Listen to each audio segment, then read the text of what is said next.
আসসালামু আলাইকুম and good morning বন্ধুরা।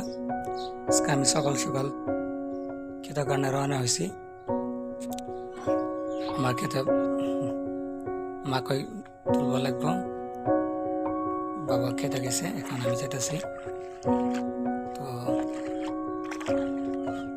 আপনাকে দেখাবো আমরা মাকে কিছু তুলি। এটা আমার মাকে খেতে মাঝারে আমি খেতেছি, আর এটা খেতে মধ্যে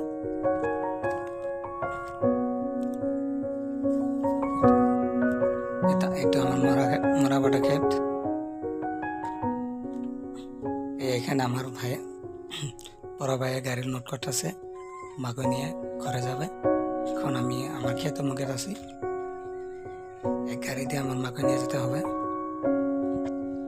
আমার আগে বাবা মা খেতে পৌঁছেছে। বাবা দেখেন মাকে উঠা যাচ্ছে, এই যে দেখেন বাবা। তো এখন আমি মাকে তুলবো। খুদা হাফিজ।